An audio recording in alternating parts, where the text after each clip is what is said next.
What a wild offseason it has been in the coaching atmosphere so far. As it currently stands, there are 8 teams that need to hire a head coach. And depending how the playoffs shake out, we could see even 9. So, in this video, I am going to rank the 8 head coaching vacancies by least to best, and I'm going to talk about potential candidates that I would predict get the job. So we're going to start at number 8 with the Carolina Panthers. I think that this is the least attractive job available. First of all, and worst of all, you have a meddling owner in David Tepper. That is going to be, I think, at the forefront of every single head coach's mind when he's taking the Panthers job. You don't have a first-round pick this year. Your quarterback, who was the first overall pick last year, really was bad and, has a lot of confidence problems now, I'm sure. You are going to have to overcome a lot to be successful as the Carolina Panthers head coach. And it probably won't be in year one. And honestly, if it's not in year one, you're going to have to worry about the owner. So I just don't think that this is a very attractive job at all. I think it's going to be hard to win. I think you're going to have, the owner breathing down your neck. And I don't imagine a lot of really quality head coaching candidates are going to want to take this job. So for the Carolina Panthers, I think one candidate that they might actually be interested in, and what candidate might actually be interested in them, would be Steve Wilks. Steve Wilks last year was the interim head coach, and he actually did a pretty decent job, I would say. There's rumors that he's being interviewed for a head coaching spot. I could see him returning to Carolina, and I could see the Carolina Panthers returning to him as well, and he might be one of the few guys that's willing to accept the Carolina Panthers job. For number 7, the second worst head coaching opening, I think, is the New England Patriots. Now, a lot of this is predicated on the fact that, yes, you will have to replace the greatest coach of all time, Bill Belichick, and that is not easy for anybody. I don't care who you are, right? The pressure is going to be immense. Same thing with whoever the next Alabama coach is to replace Nick Saban. They're going to have a hard time with that. But in addition, the Patriots roster right now, it just isn't very talented, unfortunately. It's just not the roster that we're used to seeing from the New England Patriots. You do have a high draft pick. You do have the 3rd pick in the draft, so the new coach can come in and form his new team around that 3rd overall pick. But unfortunately, not a very talented roster. You also have to play in a really good division with Josh Allen and Tua, and Aaron Rodgers is going to be in it next year. So it's not a very attractive job, in my opinion. And for the New England Patriots, the coach that I think that they're going to hire is going to be Mike Vrabel. Mike Vrabel has an extensive history with the Patriots, and Tom Brady, with Bill Belichick, and he played for the Patriots for many years. So I think we saw it last year with D'Amico Ryans going to coach the Houston Texans. I think that's a cool trend, and I would like to see that continued with Mike Vrabel going back to New England. Speaking of Mike Vrabel, job number 6 is going to be the Tennessee Titans, who just let go of Mike Vrabel. Now, I don't think that they're in a position to where they're going to be good for a few years. I think that they looked at their timeline and they looked at Mike Vrabel and they kind of said, we're going to have to wait. But why would somebody want the Tennessee Titans job? I don't know. They're losing a lot of their star pieces like they had. Remember 3 years ago when they had A.J. Brown and Kevin Byard and Derrick Henry? Well, they're all gone now, or Derrick Henry's as good as gone. If you look at, their roster, they're very young, which is a good thing.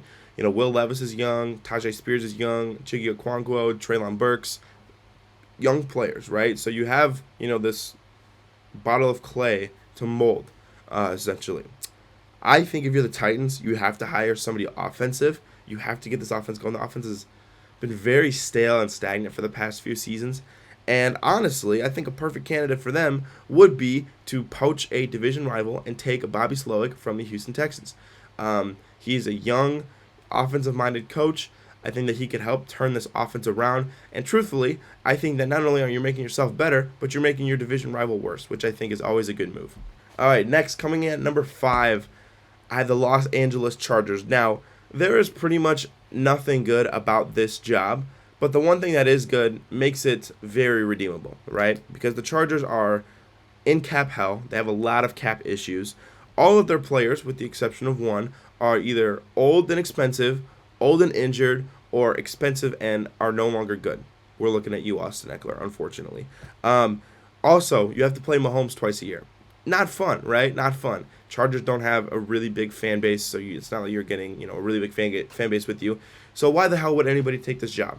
Well, Justin Herbert. Justin Herbert would get a lot of people excited. And it's not often that you have the opportunity to become a head coach for a team that already has an established top 5 quarterback paid, or you don't have to worry about an extension.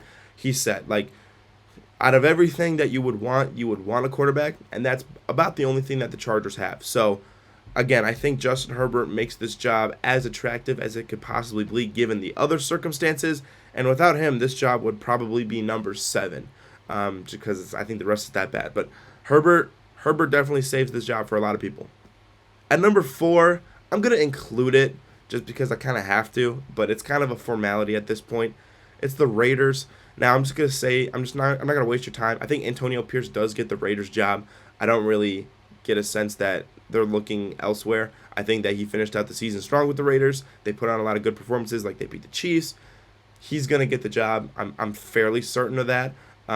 And then, just some of the advantages. He's already got kind of the fan base around him. He's already got the trust of Mark Davis, hopefully. I'm not going to spend a lot of time on the Raiders. I do think it's Antonio Pierce that goes back and coaches them. Number 3, we got the Atlanta Falcons. Now, why would you want the Atlanta Falcons job? I think they're a very talented team. They have a lot of talented players. And I think the number one reason Arthur Smith isn't currently the Falcons coach is because he wasn't able to utilize those players to their maximum potential. Not only do you have good players on offense, obviously like Bijan and Drake London and Kyle Pitts, but you have some good players on defense. I mean, Jesse Bates is maybe an all-pro this year. He was really awesome. A.J. Terrell's a really good corner. You have some good players. So this team should have been way better than 7-10 what they were last year. And honestly, their division's not bad. So if you're coming into this team, you're thinking, oh shit, I get a really talented team. I get a bad division. Why wouldn't I want this job? The one downside is that you don't have a quarterback. Desmond Ridder, Taylor Heineke, they're not it. So what you're going to have to do is you're going to have to get a quarterback in some variety. Now, you have the 8th overall pick, so hypothetically you could say, well, we could take one of the quarterbacks that falls, or we can make a trade up. Totally possible, but you would be going into the job with Desmond Ridder as your quarterback, which obviously isn't good. But honestly, I think the Falcons is a pretty good job. I would say I think Ben Johnson gets the Falcons job just because, like I said, he's an offensive guy. He's going to get to play in a dome. He's going to get really good weapons. And, again, I think that he's going to have his pick at quarterback, assuming the Falcons move up or they stay pat at 8 and, Penix or Bo Nix or McCarthy falls, whatever. I think Ben Johnson, I think owner Arthur Blank is going to throw a bag at him. I think he's going to come to Atlanta. The number 2 job available, in my opinion, is the Washington Commanders. Now, the Washington Commanders have cap space. They have a plethora of draft picks, including the number 2 overall pick. They have a new owner recently, so you don't have to worry about Dan Snyder anymore. And I think they've got some good receivers. So there's some positives with the Commanders. Obviously, they do play in a good division. But I think the Commanders are a team that they're really on the up and up. And, maybe you're saying that you're looking at what they were last year and you're like, what the fuck do you mean, Mike?